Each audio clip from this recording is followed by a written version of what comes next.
Hello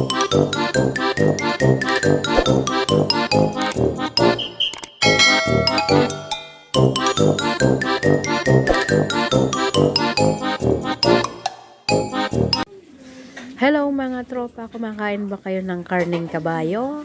Yan ang lulutuin ni Mister ngayon. Para sa pagigisa, kailangan natin yung sibuyas, bawang, sili at daon ng laurel. Meron ding kalamansi. Kaya simulan na nating maggisa. Let's go!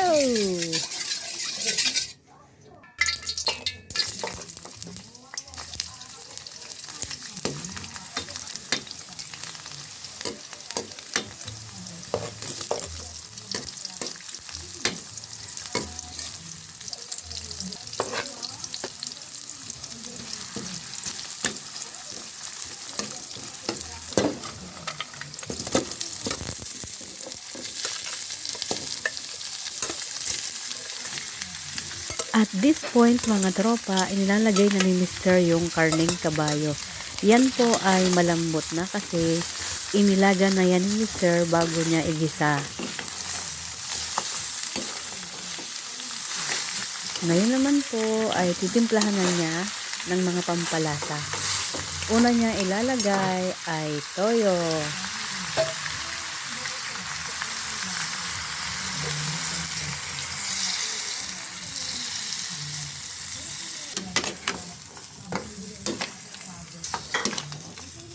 Sunod pong ilalagay ay soda. Kahit ano pong soda na meron kayo sa bahay nyo, pwede po yan.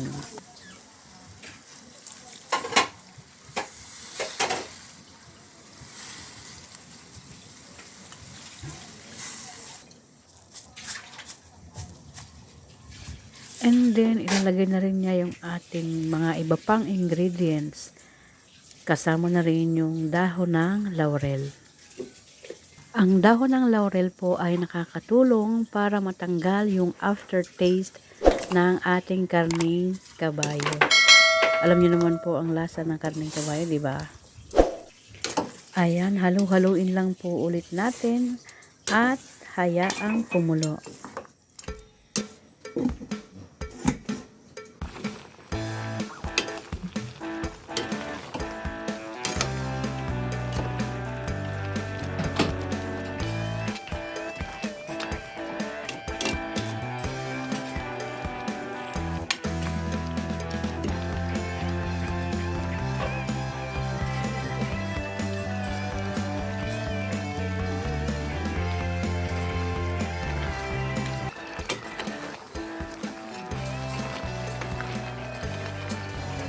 Mga tropa, maglalagay din si Mr. ng konting asukal, pampalasa.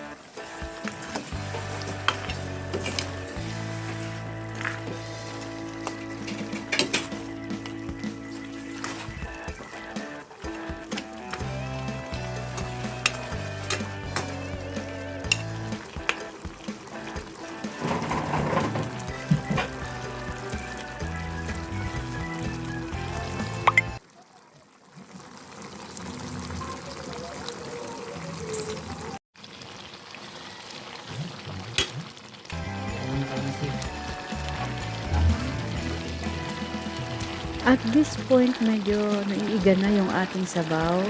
This time, ilalagay na natin yung ating kalamansi.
Ayan mga tropa, luto na ang ating adobong karning kabayo. Ihanda na ang ating tatagayin at shot puno na.